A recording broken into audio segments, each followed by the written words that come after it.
Welcome to the Occult Rejects. And back again with the crew that I always love having on. And I really do mean that when I say that. I'm very, very excited to have, well, for one, I got my co host, Lisa, with me. What is going on, Lisa? Thank you very How's much. it going? Absolutely. Very Yeah. good. Very good. And I'm very happy to have these two returning guests on. I've had them on numerous times in the last few months, and I can't get enough of them. And honestly, the fans and the listeners love it too. So why not have them back on? But it's always a good chat with them, regardless. And like I've said before, I really do consider them rejects. I love having them Nice. on, and they're good people in my book. I'll first start with JJ Vance, my favorite garbage can dude. What is going on? Howdy. Nice to meet y'all. Folks of the Yes. interwebs, thanks for joining us. Nick, I appreciate the invite back. Lisa, appreciate the invite. Great conversations here in the past. Looking Awesome. forward to sharing more process details, Dana. I learn something every time we talk process. No matter how much I look at this organization and their history, I'm never shocked to find new information, but I'm always finding new information. Yeah. And I was sharing with Nick earlier today some of the neo, as I call them, the neo process movement, and some of the recent discoveries there. So Well, yeah, you know what I find that's interesting. Maybe before we introduce Dana, like you were kind of like showing me stuff prior to us jumping on about like government ties, and she's also yeah. following like Aquino and like Mormon stuff, which in my opinion that's government ties as well. So. Oh, for sure, yeah, absolutely. Especially if you're talking at high level of psychological operations. Yeah. But yeah, anyhow, JJ Vance, host of Operation GCD podcast, a shenanigan infused journey into the mind of this particular garbage can dude. But yeah, looking forward to the conversation. Thanks for the invite back. Of course, of course. And his stuff, I'm sure, is in the bottom. I'm almost positive it is. And last but not least, we got Dana back on. What is up, Dana? How are things going? And let everybody know who you are. I'm Dana. I am at Rotting Jewels on YouTube and Instagram, and Dana Duda on Twitter. Glad to be back, fighting demons, talking about the weirdness. Ready to get into it. Nice. She's got the Demon Fighter label and an Exorcist shirt on. She's ready to go. She's got a stake behind it too, just in case. Pull it on some stabbing motherfuckers.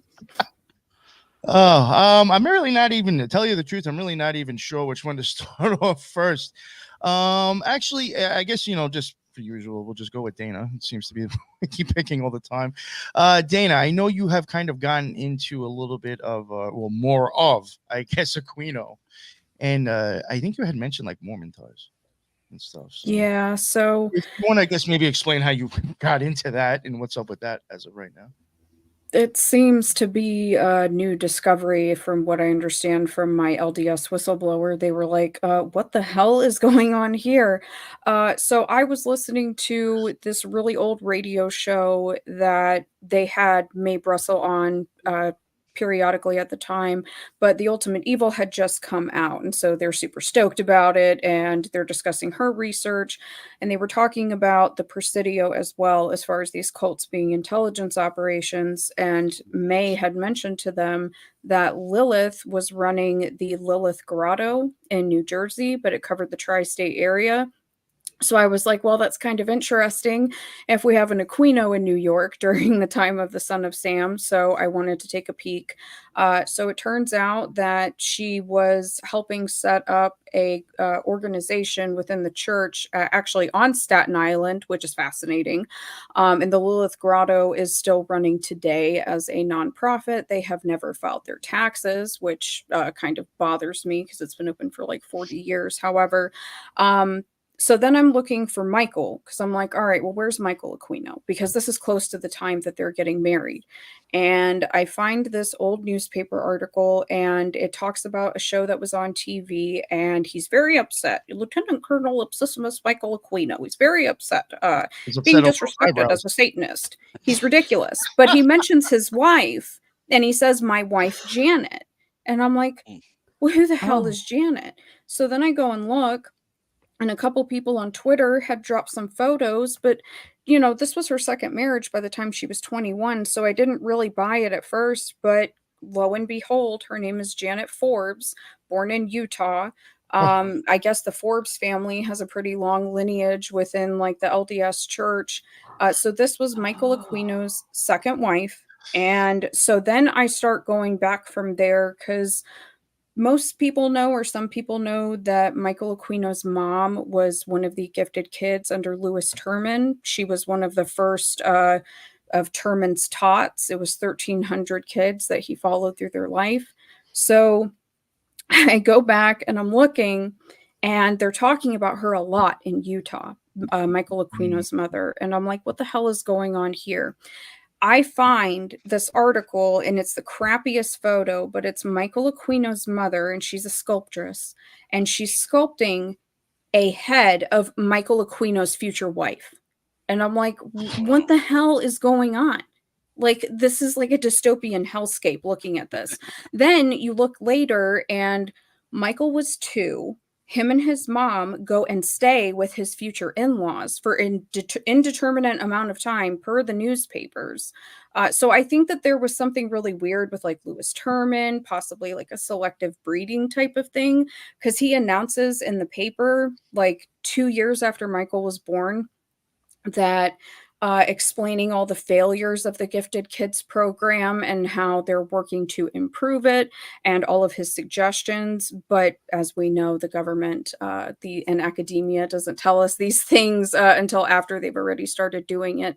Now, as far as Michael and his wife, obviously he gets with Lilith, I think like 74 or 75. So I'm following Janet, and Janet ends up marrying a man named Thomas Bullock. Apparently, the Bullock family also has a very long lineage within the LDS Church. But Thomas Bullock, turns out, he's in Vietnam, in Saigon, the exact same time as Michael Aquino. So I don't really know if that's up to chance that Janet was that unlucky, quite frankly, because that dude was, I don't remember what his role was, but basically he was teaching the soldiers how to smuggle things out of Vietnam, including drugs, weapons, money, anything. So that's super sus. But it's interesting because when I got in contact with my LDS whistleblower, they said this timing lines up with that memo from Bishop Pace, where they talk about that cult from the Wasatch Front, and then we have today's situation with the Leavites right now, and the situation that's going on with that. So they think there's a lot of people that he works with that they think that this is the origin of that cult that they were talking about. But that's how I got there. So I feel like even with the laws that Utah has, they make it very easy to have like cults and financial schemes. I mean, like, for sure. No, even they like, love that stuff. You could basically you could go to Utah and basically have a pyramid scheme, and it's legal. Well, that's their thing, multi-level marketing. Yeah. Well, I mean, the Mormon Church is a multi-level marketing scheme, no different than Scientology is. So it's the same. No, those are great points, Dana, as far as especially the blue blood aspects of the situation, even with Aquino and his, through his mother, the Forbes. So he's kind of involved. He's got the heritage of this same kind of heritage of this, the what I like to call the rulers of at least America, this secret society network that includes the founders of the country and their descendants. Nick and I have talked about that on numerous occasions. The Society of Cincinnati, and Aquino falls right in that mix, especially as you point out with the Forbes stuff. And I did not know the Mormon aspect. That's interesting, for sure. It's weird. It's very weird to say the least. When I was looking, and I'm like, is his mom sculpting his future ex-wife's head? Like, why is this happening? It's just it's very bizarre. And so then I'm digging more into him and his mom, and him and his mom get in trouble. And this is 2 years before the Presidio thing happens. They own this property. Oh, yeah. And someone's going to tell me that a high-ranking lieutenant colonel of the United States Army wasn't aware that there was a like sex operation, like a phone operation being run out of one of their buildings. And he's in the news. Well, I believe in the First Amendment, but I have a very liberal approach. Blah blah blah blah blah. But yeah, I mean there was like a sex operation going on out of one of his buildings.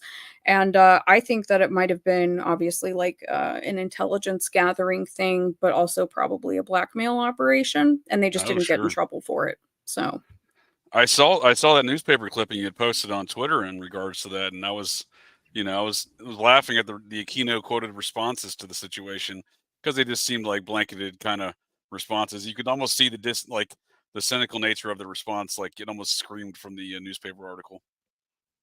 Yeah. Yes. He's a Very, crybaby. I think you're on target though, because I think I saw a comment a few moments ago that, and it's something I agree with. I often say it was intelligence agencies are like cults, and cults are like intelligence agencies. I always say the same thing about the CIA and like Scientology or Mormonism. Scientology or Mormonism, for that matter, is the same as the CIA. The only difference is one is a cult that operates as an intelligence agency. The other one's an intelligence agency that operates as a cult. But otherwise, just one's more honest than the other, kind of facing to the public. But as far as the cult aspect goes, because the CIA obviously has some occult origins. I mean, even looking at their logo and everything else, Nick's not I in think agreement. so. I think Yeah. So, I think these agencies, I mean, the Mormon intelligence operations are very extensive. I mean, even some of the National Security Agency folks send their people to the Mormon linguist schools in which to learn languages. So that's not uncommon in circumstances, because they've been operating these missionaries for a couple hundred years Long almost now. time. So they've been learning all these languages to go running around in all these other countries for many years. I mean, that's not a new thing.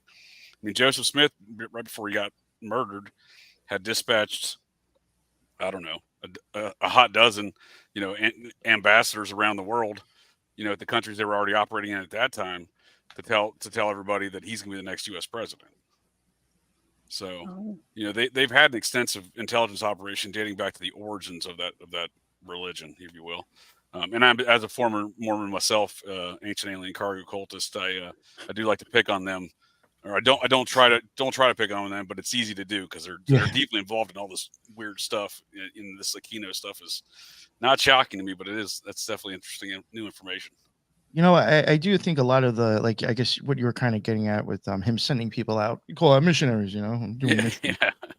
And I'm sure, besides the fact of you just going out and trying to convert people because it just benefits you in some way, I do question again, like, are those just like a guise for doing other things?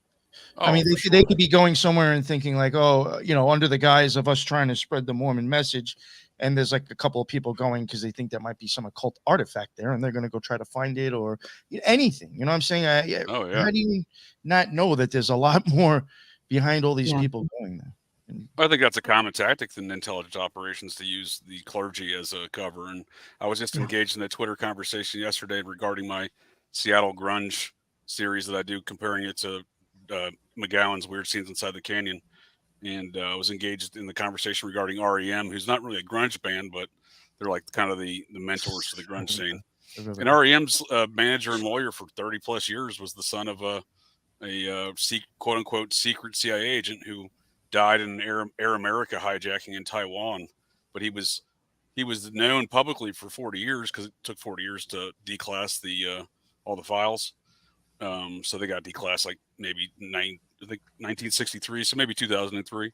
Anyway, homeboy was portraying himself as a maybe a Methodist priest or something, the minister. I don't know, a man of the cloth of one of the Protestant faiths. I'm not good on all those, but he was over there in Taiwan on this mission, doing missionary work. But he was clearly a secret CIA agent who got murdered in the famous Air America drug trafficking out of Vietnam, as we were talking about before. Same airline, few years prior to the height of its operations. But homeboy, publicly for 40 years was simply a some sort of a Protestant minister from rural Virginia. But turns out not the case. Secret CIA agent guy. So I think it's a very common tactic, so these missionaries, great opportunity for that kind of activity. I think missionaries, like you're saying, religious cover, and something I actually wanted to ask you, Dana, if maybe you have come across, maybe you've even mentioned it and it didn't click in my head. I also think art, because of things that I've even been kind of looking into myself, art is a great way to even kind of scam, or you got something coming in through customs, depending on how it is, they won't open it because it's considered art. Right. It is a good way to cover shit. So I was like, even wondering, was besides music, was the Process Church ever known for like messing with art or artifacts, or supposedly expensive, important shit? So cover for embezzlement and just all sorts of shit as well. No, absolutely. I think it's a great point. So right now, and I haven't sussed out all of the details. So I'm going back to California and trying to kind of, whittle down some of the people that were missing. So Victor F. Wild Jr., brother Eli, who the process really tries to distance themselves from, he was the man who made Jim Morrison's leather as well as Charles Manson. So I actually finally found him because I know that he's still alive now. He has a bunch of really badass old cars that he redid. But I found him right after what happened at Cielo Drive, and his leather business just booms, and he has a lot of connects in New York. He goes to New York in 73 and 74, and I'm like, chef's kiss. Thank you so much. But I do want to see, because I feel like leather would be like leather goods, like especially if they're like expensive leather handbags, because they're mentioning all these like couture brands like Saks, all that stuff. So I'm like, that might be a good way to smuggle stuff, but I haven't gotten too far into it yet. But I think I would that you're even on say, point. even possibly saying it's leather and it's fake, just having for a fake value attached to it. Oh, I got lost. The insurance is going to cover that now. It's plastic. Yeah. No, I think that's a great point, Nick, because I think the art world is. I saw someone put up Warhol. That's a great example. Just the modern art, Jackson Pollock nonsense. That's definitely a some sort of intelligence operation, right? Like, I mean, look, vast amount of dollars that they value these things at. Even the Velvet Underground was like very helpful. It was involved with Sure. the Warhol. I mean, that whole situation. Who knows? But relative to the process, that was one of their main centers of operation in the Mayfair district of London was an art gallery. So, and relevant to some of the topics I was going to discuss today here, is as I shared with you earlier, Nick, was the art gallery, the neo process art gallery movement that's perpetrated through New York City, Washington D.C., and Los Angeles in recent years. So it's still not only was it a relevant point for the processes past, it's seemingly still how they operate today with some of their activities regarding the probably. Well, I'm assuming largely through money laundering purposes, but there's probably some occult ritual purposes to it as well, like sculpting weird sculptures of people's heads. Yeah, probably. That kind of seems like it would fit in that same kind of milieu of this art movement that they're involved with. I mean, just looking at some of the art stuff from this Vector gallery, which I've seen Desert Rain post a couple notes here on the chat. She's the one who brought it to my attention via Twitter there, or Twixter, that this Vector gallery situation existed. And it's bizarre. The art there is, it's some strange stuff. And it's blatantly a neo process movement. I mean, they have the process logo is their logo. I mean, the guy has a band, the owner of the gallery, he's deceased now, but the owner of the gallery, tragically also named JJ Bryan. He called him, I believe he called himself the Crown Prince of Hell. He's deceased for a couple years now. But this art gallery thing that they're running, I mean, it just screams process from every angle if you walk by it, it's seemingly just some weird kind of hipster art gallery. The main one was in Williamsburg, New York, it's a very hipster neighborhood of Brooklyn. So it fit in well there from the outside. But you walk in there, I mean, see what they got going on. It's wild. And then the guy also ran a music label out of there. And his band was the La Biancas, of course. And their hit song was Charles Manson is Jesus Christ. What? So I mean, that's what I'm saying. Like, it's so blatantly processed. I mean, from the logo to all their activities to their theology. He actually started his own what I kind of perceive as a offshoot as part of this neo process movement. This offshoot, his specific offshoot was Vectorianism. It's kind of like too many syllables. I feel like it's not a very catchy name. Obviously named after the art gallery, and he every angle of this is process. So he kind of developed his own version of the process theology, right? So they got the whole Christ is Satan, Satan is Christ situation going on. He's got the apocalyptic thing going on. But he's also got this very blatant ancient alien kind of cargo cult aspect to it. They have this kind of galactic overlord character, much like Xenu is to Scientology. Alan is the Vectors, and they're still an organization, even though the guy has died a couple years ago. They seemingly still, according to their social media presence, seem to go on today. Because again, these cult movements continue on. It seems after the leader even dies, it seems to perpetrate pretty easily amongst their membership. But yeah, I mean, I was really shocked. I mean, it really blew up my brain hole because this is so blatantly processed and it had existed in the public. I mean, there's newspaper articles. I had never seen it until Desert Rain brought it to my attention there on Twixter. But yeah, it's shocking. It really is. So, I mean, I think oftentimes, especially what I used to look at the process as something that has kind of died off, where there's, small pockets maybe of this neo process movement. I'm no longer of that mindset. I mean, it seems pretty rampant. This neo process movement seems pretty rampant and just as strong, if not more powerful than they had been in the past, is my assessment.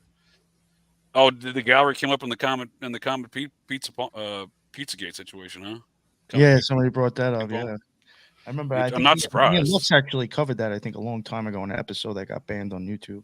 Actually had his ban. We dropped an episode on that guy, and they fucking just totally banned us. No strikes, nothing. Oh, really? Yeah. But there's a lot more to that stuff, for sure. And actually, the DC art. So, like I said, this Vector gallery kind of spread out. I think around in 2016, they moved from. They've had numerous New York locations. Strangely enough, I used to hang out at a bar a block away from their East Village initial gallery in the East Village of Manhattan. McSorley's Old Ale House down the East Village. Great bar. It's been there for like 160 years, something like that. Old Surly Irishman. If anyone's ever in the market for a bar filled with old Surly Irishmen serving you warm beer, that's the place to go. But anyway, a block away from there is where Homeboy set up shop with his initial gallery in the St. Mark's Place area of the East Village. Nick probably knows what areas I'm talking about. Yes, I do actually. Yeah. It used to be kind of back during the Son of Sam era. That was a real rough neighborhood. But obviously, who lived there at some point in Greenwich Village? I actually didn't know until. Well, I mean, I didn't know up until like maybe a year ago. Crowley lived in Greenwich Village for a little bit. Oh yeah, for sure. Yeah, the process spot in Greenwich Village is not far from where Crowley's spot was. And then they also have, and the Best Friends Animal Society is not far from that. Their present situation there today is not far from that location. So they're kind of still in the same neighborhoods. Dana seems to be tracking what I'm saying, right? You've seen some of that activity where they're literally like, so you have the same, like the areas where the process were, and now the Best Friends Animal Society is still operating that same immediate vicinity, right?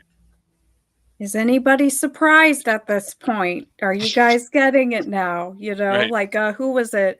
What was her name? Ida Getty. Like, so apparently, I haven't dug into this too much, but I was told it's the Secret Sun Institute. Real nice guy, but he was telling me, he was like, I want you to look into this because I think that you'll be able to find something weird. So apparently, she's the heir to like the Getty wealth, whatever you want to call it. And she got married, and instead of gifts, she told all of her guests to donate to Best Friends Animal Society. And the night before her wedding, they lit up one of the towers in New York, like all red. And they said that it was for the release of Clifford movie, but they're like, that's not what it was for. Let's all be real. Right. But that's a ton of money. But like the Gettys were also funding Kenneth Anger. You know what I mean? So it's like that money's always kind of been there in this like weird occult milieu. Nobody should be surprised by now.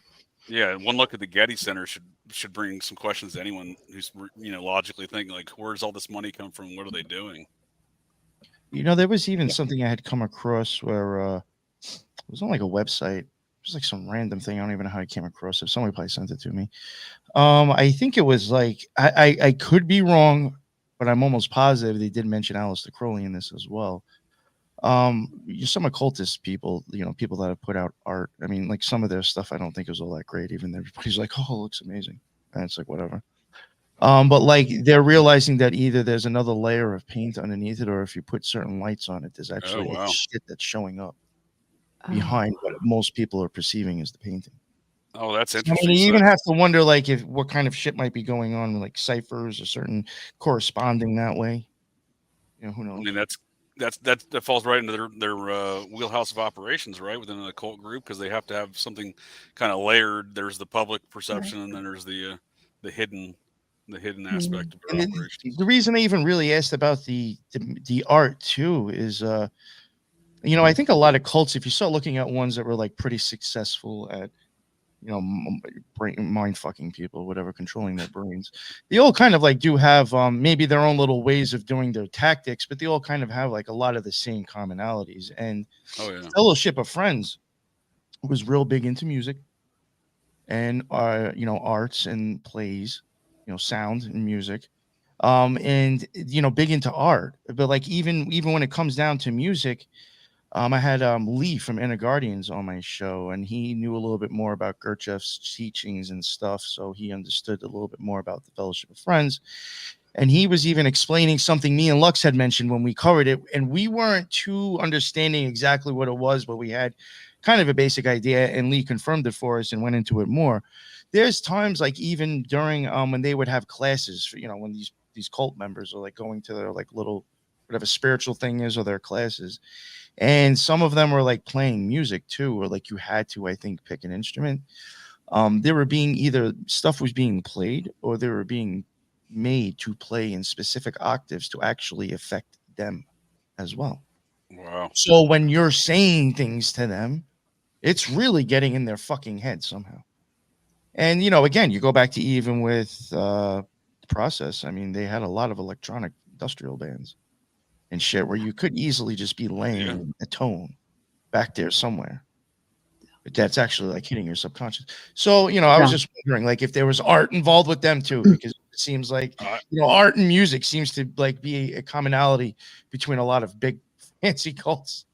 For sure. I think you're onto something with the electronic music situation, especially with the Process, because that theology is rampant throughout that whole scene. I think, from the origins, right? Like didn't like hijack it at some point. Like that's been, there's something more to that for sure. There's, and again, back to just if I can circle back with the Vector situation and how that connects to the power structure and the intelligence agencies. And I think that could speak to some of these psychological operations that do go on through the music industry and through the art for that matter. Oh, that's wild.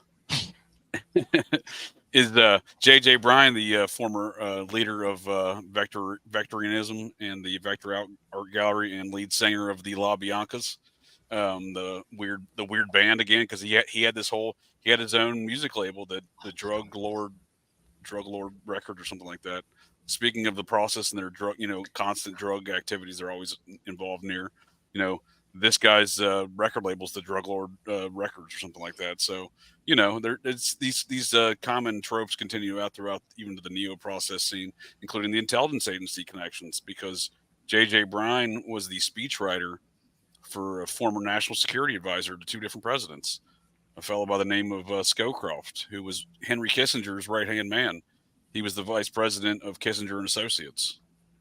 Oh, man. Nice. That's a good point. Yo, right? I was just looking at this and I was like, damn, imagine. I mean, listen, I would not be surprised if some like famous occultists actually get involved with, CIA or three-letter agencies because of their, they're probably fucking intelligent. But sure. well, what if these people are actually, because what we were saying before, a lot of how like the addresses are around in the same areas. How do we know they're not actually, these things are just not owned by a three-letter agency and it's like a safe house or something that we just move. I suspect they are. They'll just move in the next one a few years later. Nobody knows what's going on. Yeah, well, they always have a wrap it up plan, right? The bug out plan. Yep. They move down the street, do the same stuff under a different flag, under a different logo. Sometimes the same logo and the same flag because no one's paying attention. I certainly wasn't. This Vector Gallery has been everywhere for years.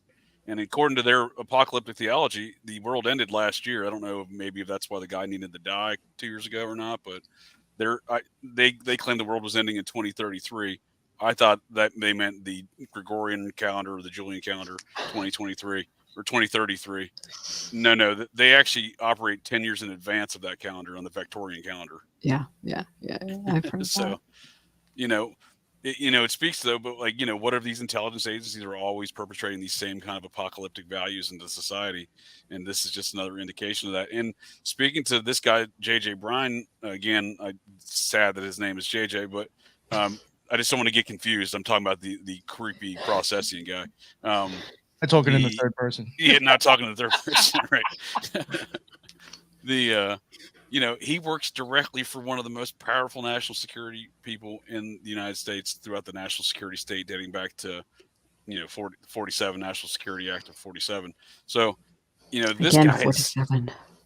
I mean, I think that's an important time frame for a lot of things. But Yeah, not I was going to say again 1947, which keeps popping up over and over. Oh yeah, in my personal opinion, I think that's when the Nazis took the stronghold control of America, was in 47 through things such as the National Security Act, which eradicated free speech. Free speech cannot exist in a national security state because it takes only 3 people to sign a letter saying and stamp it saying no one else outside this room is going to know about it. And J.J. Bryan worked for the guy that did a lot of that stamping. So I think that's super creepy with direct kind of processing and this neo-process movement, direct connections to such a powerful intel character such as that.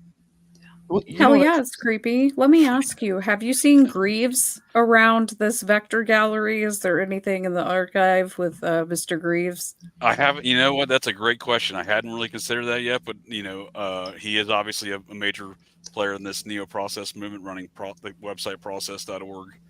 And as you've covered as well, Dana, some of the false memory syndrome stuff, he's deeply ingrained into that business. So this is all, the current operations, I think, of the neo-process movement. Some of their focus has been the forefront of those activities.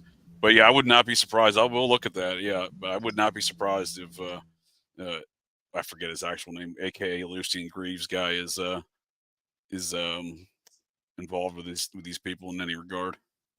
It was a huge mistake looking on Pinterest and seeing that photo. It was such a mistake.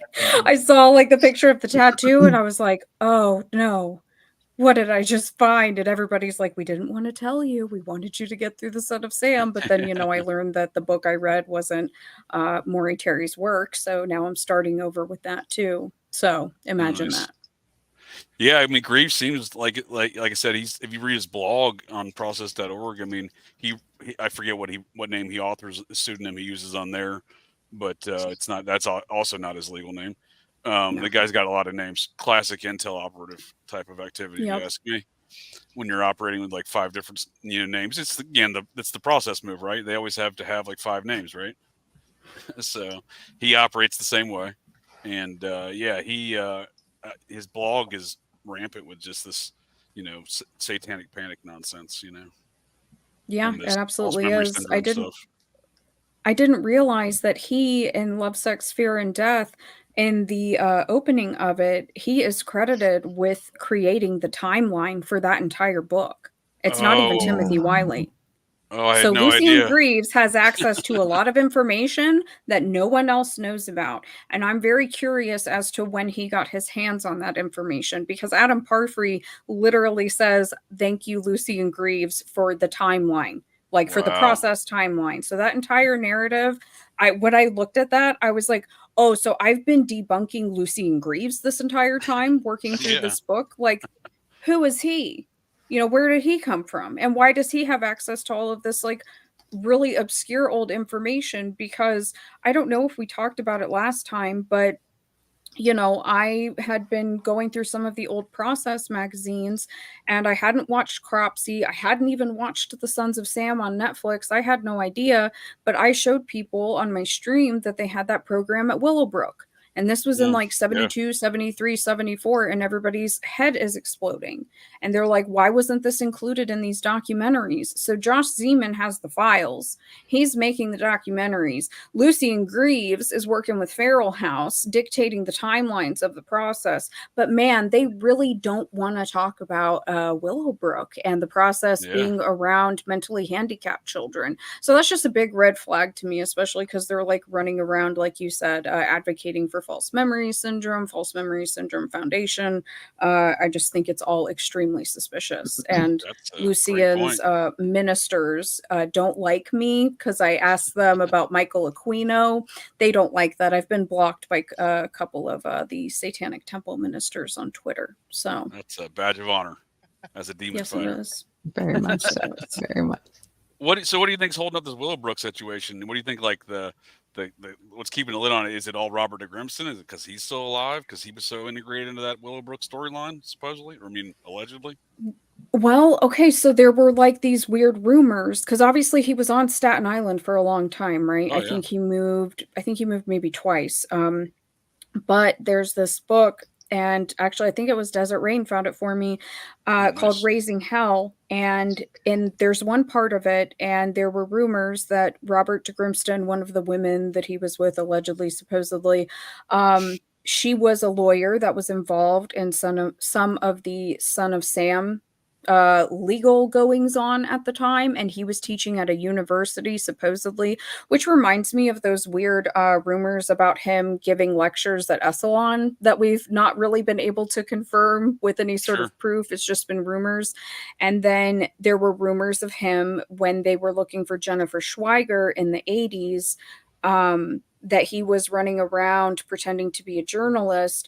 Well, I found that the New York Times article that he wrote that they accidentally published. They put out 15,000 copies, but it wasn't supposed to go out. And it was him writing about how Nixon outlived Kurt Cobain or something like that. So he was a journalist. Like, he was freelance, article. whatever, but he's there, and the processes program times up with when the first child goes missing in the 70s.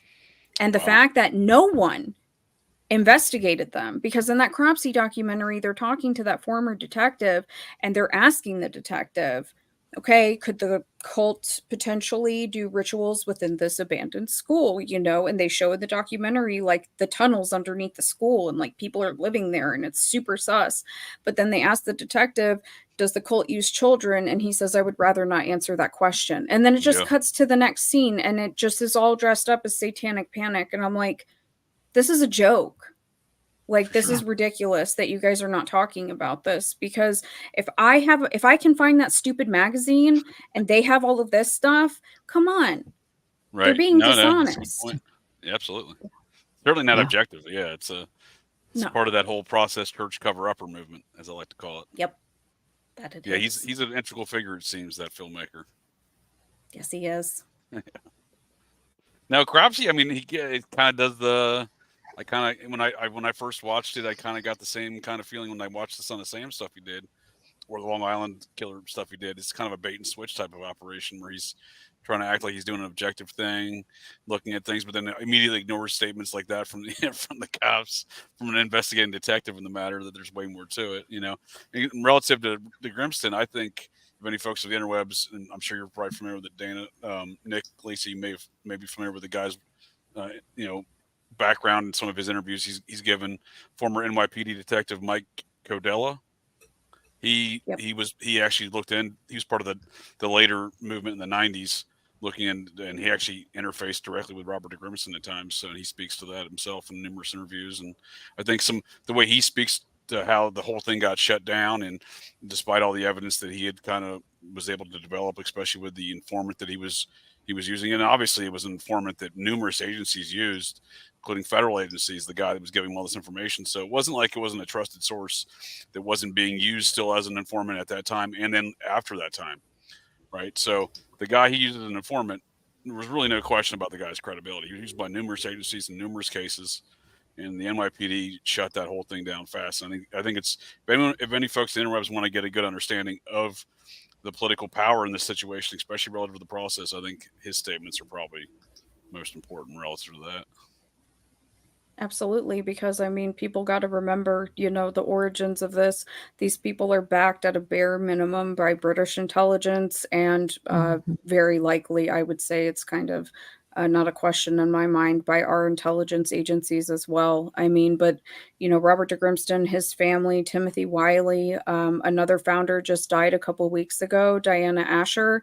And of course, Julie Castle of Best Friends is the one that's writing these obituaries. And they don't realize how like they can't resist bragging, but it sounds so sus to the normal layperson peasants that we are. And so she's sitting here like breaking down the history, and it's like, she's from the line of the Duke of Cornwall, and her first cousins are Jane Asher and Peter Asher of Beatles fame. Oh Well, wow. I'm digging into this, and her family, from what I'm finding, it seems to be very similar to Robert de Grimston as far as the grandparents being clerks of the holy orders under the Vatican, going back and forth to Shanghai, just like Robert de Grimston's grandparents. Imagine that. Interesting. Totally And I normal. actually, yeah, totally normal. Totally. Definitely not smuggling any opium. Not No. None. not the Vatican. We would never do that, or kids. But I think that Diana might actually be their sibling, because the dad there was a lot of kids apparently from those two, so they only talk about Jane and Peter.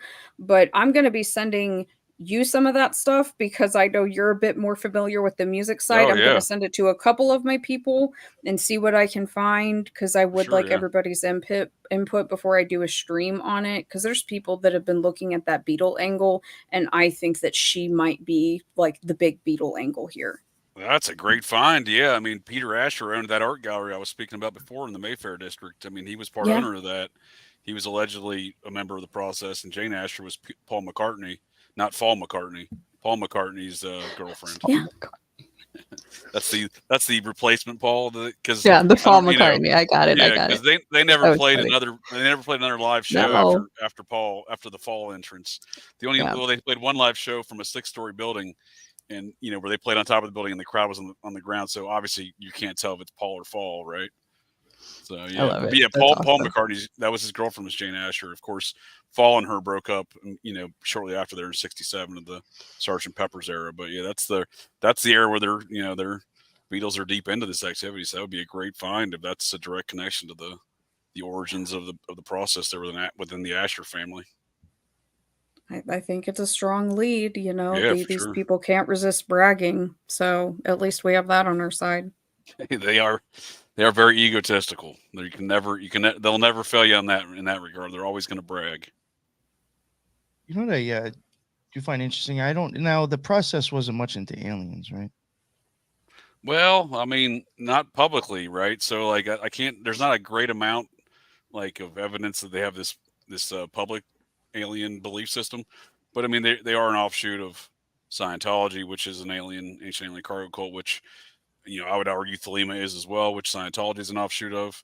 Given the little gray fellow that translated the book to Crowley. What was it? Lamb or Mom? Lamb. Somebody was even. I mean, Lamb even goes back to the chakras and I am too. So it's like. So yeah, I mean, that's what I'm saying. Like the process, I think they have this alien belief system. They're not public about it because that was one of the things they didn't agree with, being public about it from the offshoot from the Scientology side. Scientology's fairly public about it. Yeah, the reason why I had asked is because like yesterday when I had on Ryder Lee, he was kind of covering the UFO and alien thing. And in my opinion, I think he did a really good job at showing how a lot of what people's basic understanding of it was actually misinterpreted or actually completely lied to. Because if you look at other people's things that they said and then what the news put out, it doesn't match. No, for sure. So it's like you're already believing a lie that the news is telling you or the government is telling you. That's not even correct from people they spoke to. But his thing was around 1947, he was bringing that up. Yeah. That date was coming up a lot. And again, you can go back to Lamb, you can go back to Crowley. Crowley died in 47. But I think and what I think he was kind of proving a good point, I do think. And especially the way it's gotten to now with the way the UFO and what people think about aliens, it's really almost becoming a cult-minded thought, because a lot of people are actually thinking these things are greater than us and going to save us. We're contacting these higher beings of aliens that are greater than us, and I'm aspiring to be that one day. Yeah, no, it's it's actually so it's or a lot of these cults that even push this alien stuff, is it all part of later eventually down the road, or maybe they realize it's going this way, so we could push it even harder now. Is this like, are these all like were part of actually getting us to believe in a lot of the UFO alien shit in general that the public even thinks? Oh, for sure. No, I watched that show. It's a lot Which of would good points include there. government Yeah, it was. ties as well, being involved. Yeah. Well, I mean, you can actually draw the 47 UFO stuff directly back to, not directly back, it's not a super concrete connection, but there is a tenuous connection between the initial UFO sighting and the Process Church through the Wandering Bishop, Fred Chrisman, who was the first UFO sighter there in Puget Sound in 47. And was a Wandering Bishop along with Tommy Jude Baumler, the lawyer from New Orleans who incorporated the Process Church. So they knew each other, right? Baumler and Interesting. Chrisman. And Chrisman, again, is allegedly that he was retrieving old lost wood from the lumber mills there in Puget Sound from the bottom of the, they dredge them up from the water and sell them back to the lumber mill who had the stamp on the wood. So it's a common trade there, has been for years. But he was doing this kind of as an independent, working, operation, him and another guy. They were the first two people to see a UFO. And again, Fred Chrisman, super creepy character. According to the New Orleans District Attorney Jim Garrison, Chrisman was the grassy knoll shooter. He tried to get him extradited from California in his investigation. However, I believe it was Ronald Reagan. Was it Reagan that shut that down? I believe it was Ronald Reagan was the governor of California at the time that shut down Chrisman's extradition to New Orleans. And there is a lot to be said about the process connections to this UFO stuff. That's why while the process isn't public about these kind of things, and then I think there is a lot more to be said there with their UFO belief system. And again, back to the creepy intel connections. I mean, Chrisman doesn't get much creepier from intel connections. I mean, he's up there, especially with the Wandering Bishop operation, because J. Edgar Hoover was he was the chairman of the board of that intelligence operation. So once again, they're using clergymen directly for intelligence operations through this American Orthodox Catholic Church, which again, the lawyer that incorporated the process was a member. He was part of that clergy. All clergy, no parishioners, no buildings. J. Edgar Hoover sits on the board of this organization. It seemingly has like his own little private kind of COINTELPRO intel operation through using these clergy members, right? And these clergy members are all around the Son of Sam situation, as Peter Levenda points out in his whoever you want to call it, Simon, Peter Levenda, the Dead Names book. I mean, it's the old photograph picture back in the early, when that was first published years ago. The photograph picture is it's like a young Levenda wearing like a fake goatee, calling himself Simon. That's the author's photograph. So I mean, it's comical that he claims he didn't write that book today. You know what I love when people bring him up, because then I could always bring up this Peter Levenda. I will say there was some work that he has done that I thought was actually very informational. But like there was I could probably find it, and I'll probably find it and post it on Twitter later just to be a ball buster. But there is like there was an episode of like some like cheesy show that was like covering, I think, like secret societies. And the OTO actually, James Wasserman was doing the ritual. It's a few other, I forgot, might have been Blazing Star. No, I'm wrong. One of the lodges, and they invited them in to watch them do. I think it was Lieber Israfel, but I think they said it was the invocation of Horus, even though I don't know, whatever. Didn't match the name, but they were doing something real. And as they're showing people walking in to sit down around the ritual as it's done by the people, the members of the OTO, you see Peter Levenda walking in. Oh, nice. Wow. Well, he's an admitted isn't he admitted Typhonian OTO member or associated with the Typhonian I don't know. member? But I mean, a lot of believe people he don't is. think that he's involved in that stuff, and it's like, well, that's physical fucking footage right there. Yeah, that's a great find. Yeah, I'm not familiar with that, but I believe there is some evidence. Yeah, he has associations with the Typhonian Order of the OTO, or had associations, including folks like the Bait Cabal out of Cincinnati, Ohio, which is a weird kind of this Typhonian offshoot, OTO offshoot. It got done being has a strange theology, a lot of alien stuff going on in their theology. So that's why that's why I refer to Thelema as very much an ancient alien cargo cult, because all these, like this Bait Cabal, they got a very alien belief system. I think that whole Typhonian OTO situation is more alien, at least publicly, or seemingly publicly more alien focused than some of the other OTO stuff. But I think generally speaking, they all have some sort of alien bend to them. But Yeah, no, let me well, interject real quick. yeah, absolutely. The before I forget, because y'all like capitalize on so much stuff. The alien theme, especially in 47, and then the art theme as well as the New York theme, it's so resounding of Nazism and all of the scientific experiments that were going on in Nazi Germany, that when, they basically did their own combine, picking teams, and some went to Russia, and then there you go, the draft, the ultimate draft. When some went to Russia and the others came here, you see this explosion of all these experiments, and then you see supposedly these alien spotting UFOs, or UFO spotting, and then subsequently bodies of aliens in these places where Nazis have been sent, or people from Operation Paperclip have been sent to do experiments. And I believe even like when they supposedly found bodies in Roswell, they believe that they were from Russia because they had intel that Russia was doing experiments on children who were mentally disabled, and modifying their DNA. And somebody had mentioned something in the chat about DNA, and I was like, they were modifying their DNA, and they had found the supposed bodies whom look like modified DNA children. And so, not to say that any of it is true, not to say that any of it is actually legit, but it seems like it's just this resounding Nazi theme. No, you're spot on, Lisa, in my opinion, because the Nazis that was one of their headquarters at the time in 47, was Roswell Airfield. Yes. So, I mean, it's not like you're really inferring much. I mean, that was a Nazi operation going on there. So, Listen, it's even thought in the conspiracy community that the Nazis were trying to, or had a UFO. Yeah. Or, was trying to build a shit. Yes. I mean, Foo Fighters, right?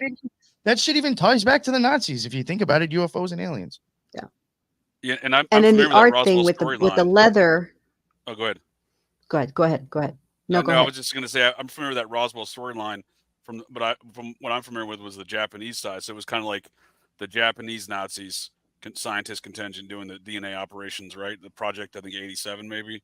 And yes. I think there's a lot to that. Yep, that's it. I think there's a lot to that because you have the Nazi Japanese scientist guys, right? They were operating with the Nazis during the war, right? Part of the same effort, right? And nice. And yeah, again, I think there's a lot more to, I think you're spot on with a lot of this Nazi stuff with the year 47 and the Roswell stuff, because to me that just seems like this joint Nazi, the Japanese Nazis and the German Nazis working together in some weird effort, and then this public storyline that got perpetrated on everybody. And now remember, whenever Nazi Germany was in its height, it was sending teams out to collect relics, especially holy relics. And they were wanting to collect extreme art as well.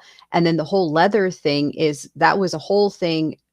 The allegation was that they were using the hide of people on art forms or lampshades or this or that, or using it to write books in and whatever.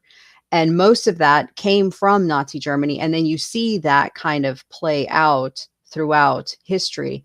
Not so much as obvious during Nazi Germany, but you still see it happening, especially in South America, Central America, and some of those places. Wow, you think Leatherface was a Nazi? Yes. No. So do you think cannibalism ties into some of that activity? Absolutely. Yeah, I think almost seemingly have to, right? If you're dealing with human skin activities, I mean, you're going to probably seems to go hand in hand with cannibalism. And it's not even so much the skin itself, it's the flesh. Yeah, it's protein, it's blood, it's spinal fluid. Well, brain matter, whatever. Funny you mentioned the cannibalism part, because I was sharing some screenshots with Nick earlier regarding the Vector Art Gallery, the Neo Process folks, and their board of directors on their social media page.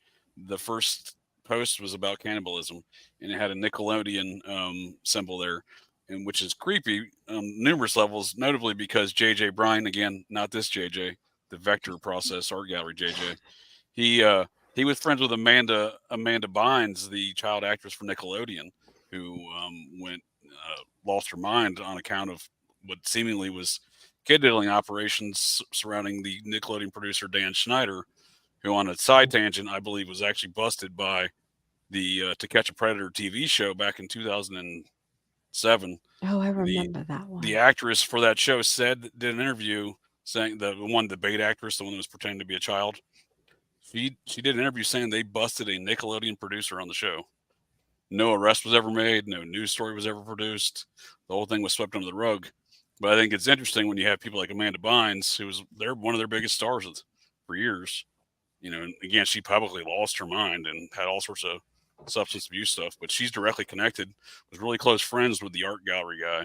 Again, not this JJ, different JJ Bryan, but he, you know, to have a public post for your board of directors on a social media talking about cannibalism and have this Nickelodeon symbol. I mean, again, these things are next level creepy to me. So it's interesting you bring up the cannibalism part and the weird skin art. Yeah. Because that would fall within kind of this the culture of art that this gallery produces. It would not be surprising to me to see something like that within that gallery's and not know it. No, yeah, exactly, yeah. Could you imagine running like an operation like that, or like that show when like somebody important shows up and you're like, oh fuck, like no, imagine.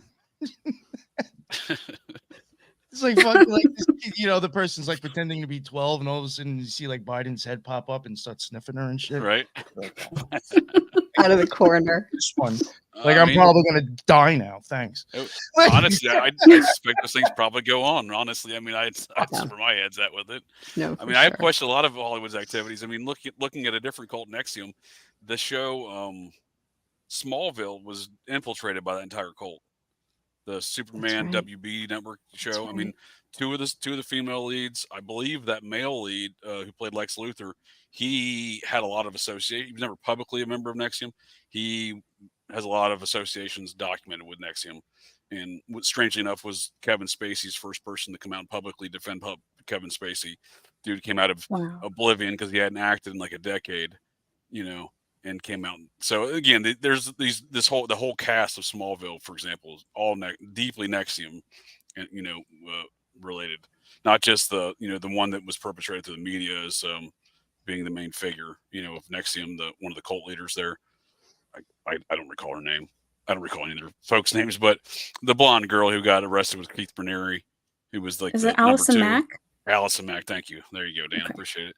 Yeah, so she was kind of like, the whole focus was on her, but it was spread out to the whole cast. So, you know, you look at stuff like that, or you look at something like that 70s show, which is all Scientologists, predominantly, overwhelmingly Scientologists, you know, from Laura Prepon, the Danny Masterson. My opinion, the mother in the show, she was a Scientologist, because she's always acting with other Scientologists, Giovanni Ribisi and stuff like that. These Scientology folks stick together.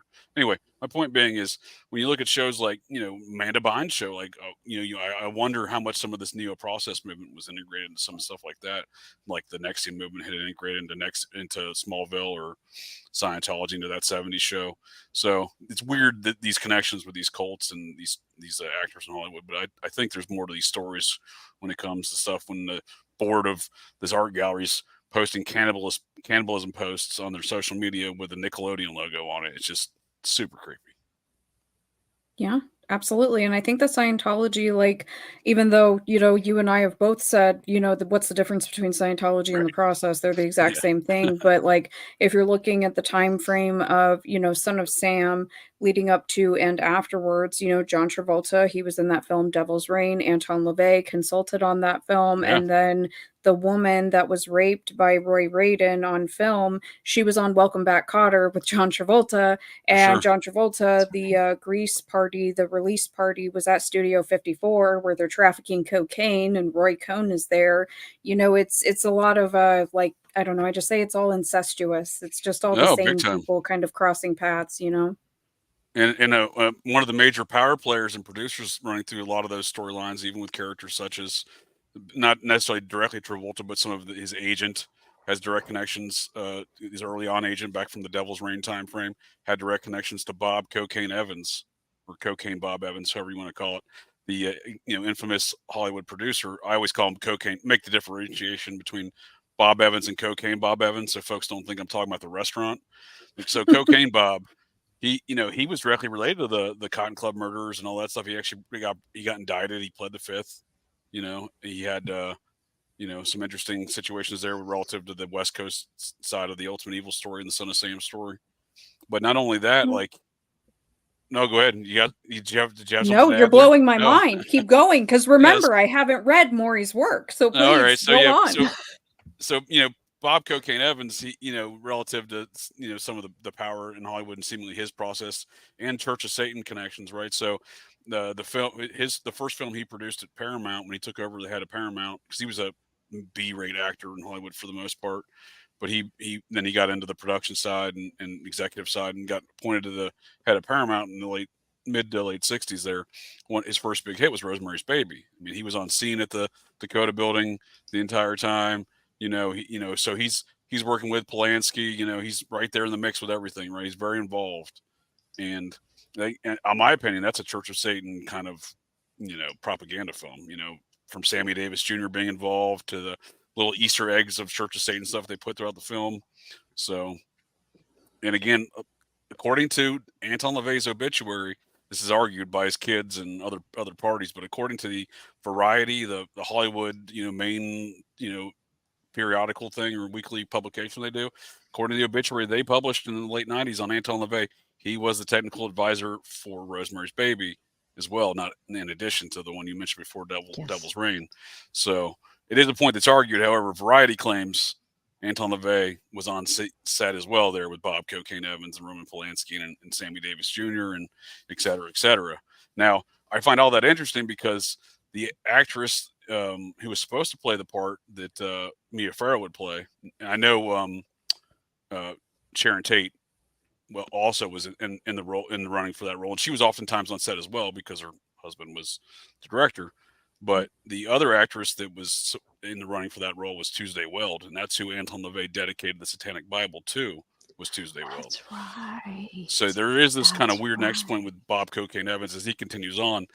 And I think relative to some of this power, not only the political power, but some of the drug operations and this just general, gangster intel, operations that go on, Bob Cocaine Evans is right in the mix of all of that. So the Vector Gallery guy, J.J. Bryan, his old boss, Scowcroft, was the right-hand man of Henry Kissinger. Well, Cocaine Bob, and Henry Kissinger were BFFs. I mean, they had this weird kind of, it's strange too, because one's the national security advisor at the time. This is like the early 70s, right? One's the national security advisor, and he's like running around with this cocaine. Like Bob Evans had a big cocaine problem, like well-known cocaine problem in the 70s. He didn't get busted for wholesale distribution until the 80s. But he's a big cocaine Hollywood producer guy running around with the national security advisor in the early 70s, right? And again, Bob's doing all the Satanism stuff, the process related stuff. He gets busted for wholesale drug trafficking at the same time John Phillips gets busted for wholesale drug trafficking. John Phillips, another character who's process related. Am I correct, Dana? He's pretty well established as being a financier of the process, right? In the Los Angeles Times. Right. Mm-hmm. So him and Bob Evans get busted within the short time period of each other doing wholesale drug trafficking, speaking to this drug lord operations, like the record label out of the art gallery, the drug lord record label. I think that's something they're egotistically bragging about because, you got Bob getting busted for the coke. You got John Phillips getting busted for the coke. Neither one of them do prison time. Right. They both do like 2 weeks in a minimum security federal prison. Right. And then they do PSAs. Right. That's part of their little, I'm not going to jail. I'm going to do some public safety announcement videos. But I mean, how do you, John Phillips did like 2 weeks in a minimum security prison in Pennsylvania for wholesale cocaine trafficking. And again, Bob Evans was in the same deal.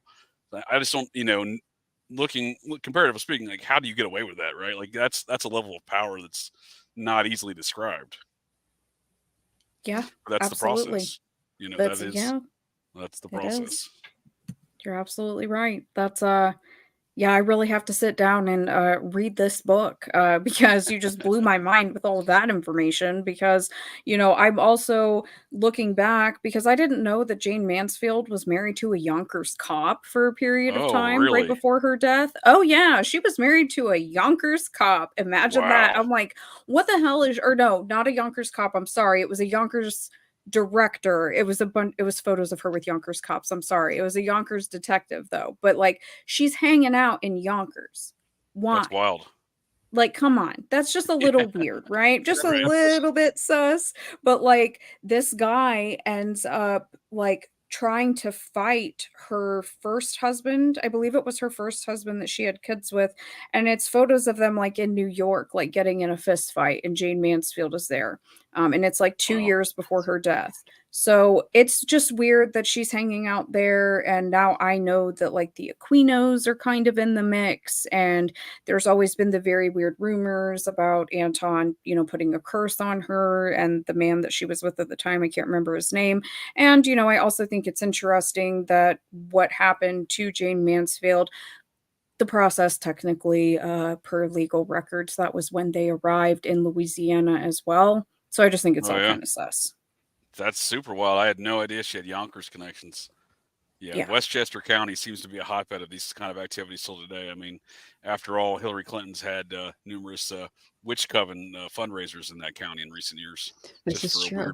just for a weird political connection there. Again, and her right hand man is John Podesta, who is deeply entangled with the man we mentioned before, Peter Lavenda. And I think, speaking again to the power, right, the power structure of some of these operations and the intelligence level and the national security level of these things, John Podesta's up there with Scowcroft and Kissinger as far as national security goes, and he's been the senior advisor to every president. Not every he's been the senior advisor to Bill Clinton, Obama, and now Biden. But at the same time, he's one of the most powerful. Yeah, one of the most powerful people in D.C. I mean, when they closed their lobbying firm, the Podesta brothers, the Washington Post called them the most powerful brothers since the Kennedys, right? So this is the level of power that, again, is tough to really understand and describe because it operates in the shadows. And the Podesta emails, one of the most revealing things to me was who was it? The Yale librarian wrote him an email asking for a thelemic favor. I have no idea what a thelemic favor is, but the only way John Podesta could understand that the context is if this is something they understood. They understood. Well, I assumed it's Crowley, so I assumed it's something weird and sexual. But but yeah, the only reason someone's going to write that is if the person receiving that email understands the context. And the thelemic favor in question, the thelemic favor that was being requested, was a one-on-one meeting with Barack Obama. Because again, Podesta was a senior advisor. So that's the level of power that I look at when I'm looking at these cults and some of these activities, especially relative to Westchester County, there where Yonkers is located, seems to be a hotbed of people that are involved in these activities. Wow. Something I was going to ask earlier, and who knows, maybe we'll never be able to figure it out just because of the crazy spider webs. But and it was like kind of something that I think Headless and Lee were both touching on, kind of the same thing again yesterday when we were talking about these cults, these types Right. of like what came first? Do you think like the government involvement or some of them? Headless, I think, made a good point. I think it was Headless that was saying this. He wonders if it's like they get involved in government just because then it makes it easier for them to do what they want to do. Because I think it's a they little bit of can't, both. like give themselves immunity or a cover. Yeah, no, for sure. Yeah. Favors. I don't think it's mutually exclusive. I think it's probably a little bit of both. Yeah, because I would wonder. I think that's how they set up their infrastructure. Yeah, I mean, for example, when Sonny Bono, when he was Sonny and Cher, the musical. Speaking of these musical acts and cults, Sonny Bono, prominent Scientologist the entire time, all the way up to his time as the. Yeah, you didn't know that? Yeah, he was. Oh, he was a Scientologist when he was a musical act, all the way through his time as a U.S. congressman, all the way up to his skiing accident. He was a Scientologist. His entire congressional staff was Scientologists because that's how they operate. They surround themselves with other Scientologists, especially that cult in specific. So, I think it's a little bit of both. I mean, that's going to provide cover and opportunities within government, but I think it's, it goes both. I mean, it's a good point. I just think I don't think it's the same. It's every case, I don't think it's mutually exclusive. I think it's both.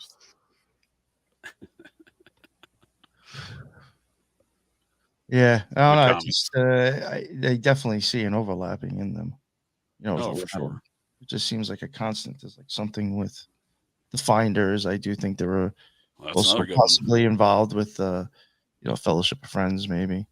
And even before, and you had mentioned grotto. That's even like another term that I've seen used a lot in occultism, kind of, or just like a phrase that I have seen magicians or witches you'd like to use that term. Oh, for sure. That one order of the Masons we were discussing in the previous podcast, Nick, they use that term as they're organizing. They don't have lodges; they have grottos. The Enchanted Wizards. Yes. Oh, yeah. Isn't that the Shriners with like the black hat or something like that? Yeah, I don't remember their actual name. I just called them the Enchanted Wizards. Wild. It's way too much. It's like, you expect people to say all this? Yeah, exactly. Yeah. No, but they don't meet in lodges. They meet in grottos. So yeah, it is something that seems to. It's a good point. Seems to continue out. Not just. I think it's often referred to just in witchcraft, right? But like, seems to be an occult term that's used throughout more than just witch groups, if you will. Yes. Lisa, was there anything that you wanted to kind of get into? I was thinking about possibly. Go ahead. No, I was like, just that you brought up Kissinger a lot, and we found in the series that we did with Robert Maxwell, we found a couple of pictures with Maxwell and Kissinger together. It's just one of those things where it's like, it just doesn't end, does it? It doesn't. Yeah. No, that was it. Literally, that man had. I mean, I don't know why, but if you recall, I mean, I know he recently passed, but maybe 6 months before he passed, Kissinger was like 94 or 5 years old. He flew to China. Like, what is so important that you're on? I mean, the man's on his deathbed. He's 90-some years old, clearly on his deathbed, dies a few months after the trip. What is so important that he has to go to China for? I mean, the guy is he's so involved in everything in American politics and geopolitics concerning America, all the way up until his death. I mean, a lot of people think these people retire. I mean, people like that don't retire. He's like they don't retire. Dark Sith overlord, if you will. Looks kind of looks like the Emperor from Star Wars. Does he? He does. Yeah. That's great. Yeah, but that was it. No, that's a good point. Though. I mean, again, he's got creepy connections. People think of him as this weird kind of political power figure, but he's run around for decades with Bob Cocaine Evans. I mean, he's his associate, his right-hand man, the VP of Kissinger and Associates, the man who replaced him as national security advisor after he got fired during the Watergate scandal, and then the same man who would later become national security advisor later, I believe, during the Reagan administration at one point, the Scowcroft fella. I mean, again, he employed J.J. Bryan for years as a speechwriter. They obviously had a close connection, It wasn't just a member of his staff. I mean, the man's writing his speeches. And you could argue, I suppose, that in 2007, when he quit that job for Scowcroft, that Bryan wasn't a processing at that time because he didn't open up his vector gallery until 2010. However, I would argue I would need to see proof that he wasn't a processing. I'm going to believe he's a processing until proven otherwise. So, yeah, I mean, Kissinger's a creepy character. I mean, Satanism, process, I mean, drug trade, you name it. I mean, he's Hollywood. He's all up in there. And, speaking of Bob Cocaine Evans and kind of the relationship with Kissinger, I think some of that's kind of parodied or satired in the movie Wag the Dog. So Dustin Hoffman's character is kind of the parody of Bob Cocaine Evans, right? And some of the, some of the relations he has with, the connections and relationship he has with De Niro, right? They're kind of their interactions are kind of parodying or satiring, I think, some of the connections that Bob Cocaine Evans had with Henry Kissinger. Well, and Robert Maxwell, I don't remember when he started, but he got into Scientology. He has course completions out there. I don't know Robert how Maxwell? far he got. Yes. That's wild. Yes. Yeah, it's really weird. It's super sus. I'm like, okay, so technically, I mean, I guess he was a Scientologist because, I don't believe that you go in and do a couple courses as Robert Maxwell, someone with that much power, not too far before he died. I don't buy it. So that's just another weird tie. For sure. But he would be so instrumental to Scientology because of his connections, especially to all the scientists. He knew 9 languages. He was Yeah. extremely connected to so many people. It would be a slam dunk for Scientology to have him on the team. Well, he was Yeah, a major media absolutely. figure in the UK also, which again, Scientology, that's very important to them in media. I mean, they're very prolific in publications, you know, all these groups are the Process or Scientology both. They're both the Mormons for that matter. They're very prolific in Right. media publications. I mean, today I believe Scientology operates the only like in-house studio that does everything in Hollywood. Like they can do all the sound, the video, everything, the editing, all in one location. I think all other studios have to go to different locations, different organizations. They've built this massive studio structure, editing and publishing structure of, you know, sound stages and whatnot right there in Hollywood. And, you know, so they're very integral in the game of film production in Hollywood still today. I mean, it's not often not considered that they're, you know, that's an important aspect in film production, but it absolutely is. That's where Clint Eastwood made all of his money. He realized early on when he's making spaghetti westerns that if he buys up some sounds, like the best soundstage in Hollywood, then he's going to make a lot of money. He starts becoming his own producer and director, you know, and doing all the work at his own location, right? Stuff that he already owns. He's going to make all that money, and that's how he made his money. So these are very important figures. So if you wanted to go do the best soundstage in Hollywood, you had to go talk to Clint Eastwood at one point in time. So Interesting. positioning themselves, Scientology positioning himself where they have with their production facility, very important aspect in Hollywood.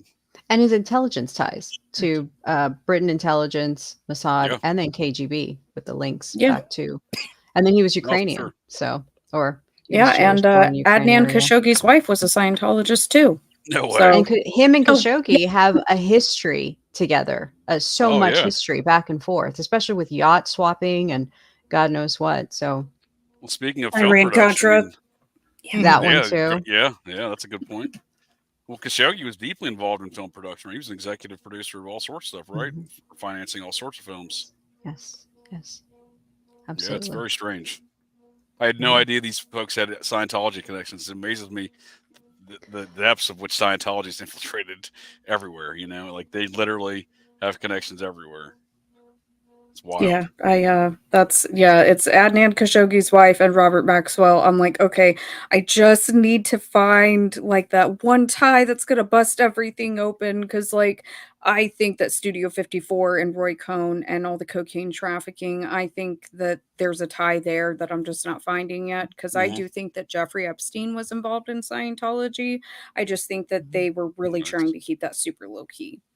I haven't found it yet, but I mean, he's within like a 5-minute walking distance, you know, from the Process and Scientology. He could have been involved with both. That would be a great find. It wouldn't surprise me that there is a connection there. I think there is. Given Maxwell, I mean, given consideration of the Maxwell connection, I mean, that wouldn't surprise me at all, because he's just a functionary of the Maxwell family, right? I mean, that's really all he was. Epstein. Yeah. Interesting. That's wild.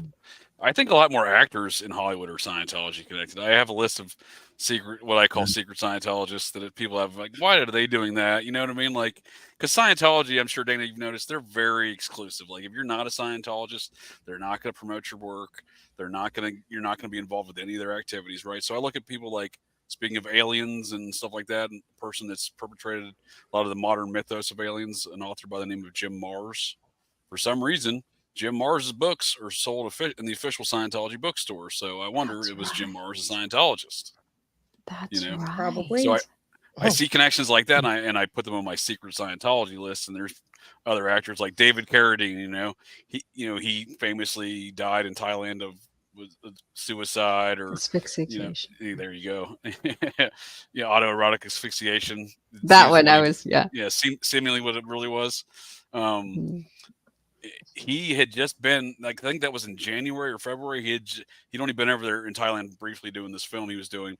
And in December, just months prior, he was the master of ceremonies at the Scientology's LA parade for, their holiday festivities, their Christmas parade, but they don't call it Christmas, because they don't do Christmas stuff. It's their holiday winter parade or whatever. He was the master of ceremonies just months before he autoerotic asphyxiated himself. So I put him on my secret Scientology list, and I question that death. These are the type of things that I think, nice. I think he was Scientologist. Certainly seems that way, because that's the way they operate. They wouldn't put his books in their stores if he wasn't. Yeah. Right. Yep. That's there you weird. go. I never would have thought of that, right? That's what I'm saying. So I think there's a lot of people that aren't really, because they understand the bad press, so they don't want the negative backlash, so they don't want to be public and vocal about it. I think, there's a lot of these type of folks that not only in Hollywood, but folks like Jim Mars who are prominent in, pop culture or perpetrating these alien, what I call alien psyops. He was a major figure in all that stuff. So, Yeah, I mean, I would even say from like my experience in the, I guess like, in the secret societies, in the OTO, or even I guess kind of just in like, I guess the ceremonial magic community or witchcraft in a sense. A lot of them even all, I mean, you'll kind of like promote like the same motherfuckers. oh yeah, Yeah. Yeah. But like, if you happen to like, I mean, it is kind of like you'll try to kind of promote like the people that are into what you're into. So, yeah, I mean, for sure, it yeah, makes sense. You know what I'm saying? yeah. Yeah, I mean, I don't think you're going to find any non-New Wabian stuff in that New Wabian bookstore there in Brooklyn, right? Yeah, you're It's all right. going to be Nation of Islam, 5%ers, New Wabian stuff. I mean, the theology in which they hold within their organization, their belief systems. One thing I was thinking about before, and I think it had to do a little bit more with again with like the, I guess maybe being involved with the CIA, and I think this was maybe why I had even mentioned Lisa before, because I was thinking about going into it, but we don't have to now because it's a little bit later. But I was gonna see if there was anything maybe about like the whole animal and the best friends and like maybe like weird shit with eugenics and selling stuff. But besides that, like I have wondered like with these like cults or whatever, if there's like kind of like occultism like behind it, or even a three-letter agency. I could see how like maybe you would even want the public to even think something completely like wild and crazy. Oh yeah, Like we know about these, but like there might have actually been something much more deeper going on. Again, like it was a cover. So like again, like even going back to again with like stuff with animals or like own people, or and the reason why I'm bringing that up is because like I do think that there is like some sort of tie with that, with like eugenics, with humans or animals, with some stuff. And Absolutely. like even things that I've seen on TV, which makes me question how maybe easy it is to get involved in this as long as you have the way of consuming this stuff. Is like when I had seen like a special again. I know I've mentioned this a few times. I think the dude was from New York, which is why I kind of paid attention to it. But like someone got busted, kind of like running a scam where they were like taking pieces of like people like from morgues or whatever, and weren't supposed to, and they were actually using the tissue to sell to like hospitals and shit. oh for sure. And I think the thing was is that as long as like you kind of got it tested and a lab said this had like, I think they even had grades. So like you knew if it was actually usable or not, if it wasn't fucked up. And then all right, the hospital's like, okay. I don't think there was ever much of like, but where'd you get it from? No, for As sure. long as it passed like code. Right. So I think it was Well, kind of like with them, it was more of like we just couldn't keep up with the legit supply. So we had to go other places because they were never really being questioned. Where the fuck is all this coming from, though? For sure. It's it's just probably it's business. to go, the hospital can use it. Yeah. Yeah. Probably cheaper, right? It's probably a Well, I'm business. saying, like, how do you like, hey, know we can get there's it a from lot of A. that? Organs Save and tissue are people so from expensive. Organs and tissues are extremely expensive, and they're so hard to come by. You can't just like go downstairs or order one on Amazon and hope that it'll get here in a week. You know what I mean? And then on top of that, the discretion for it, right? But the testing for the generation of that data, yeah, you need that tissue. You need those organs if you want to outcompete your competitor, right? Whether it's China, whether it's the other pharmaceutical company, you need that data in order to stay cutting edge, so to speak. For sure. Yeah. I suspect a lot of this stuff, as you point out, Nick, is cover. I think a lot of these organizations are involved in these activities. Again, like there's a white nationalist kind of Nazi bend to all these groups, right? Like Scientology, Process is very overtly Nazi, right? I mean, with their activities and their symbols and their theology. The Mormons, they didn't even let black folk into the church really until like 1978. So, I mean, they, they all kind of have the same kind of underlying kind of Nazi bend to them. So, what do the Nazis like to do? I mean, they like to do human experiments. I mean, I think it all kind of goes hand in hand with one another. I think it's a great point you make that a lot of this is likely a cover for more just capitalistic, money gains. But I mean, like and go ahead. go ahead. No, go ahead. A lot of time, like even the faces of like Charles Manson, Hitler, just right there, amazing actors. Yeah, they know how to get you to exactly believe what the situation is. You know what I'm saying? very Like charismatic. Manson's definitely, just put him on screen. You obviously will believe everything that fucking comes out of his mouth if he tells you it was horrific. Exactly. Whatever. You know what I'm saying? Like, yeah. So it's like those captivating people. Like, do they just like set the stage and this is just the story, and now just try to find some droplets of truth, if there's any? Yeah, if there's any, that's a good point, right? Yeah. But to expound upon your point, Nick, that you brought up, there's two major, I guess, rising fields that are coming up. And then we talked about this a little bit off camera, is that that the tissue and organs that are generated from, whether it's an animal or anything like that, the actual base of it is needed in order to create synthetic meat. And that is a new and upcoming field and biotech. And if you want to invest in it, whatever, apparently it's going to explode in the next 10 years. According, I don't know. That's what I heard. Right.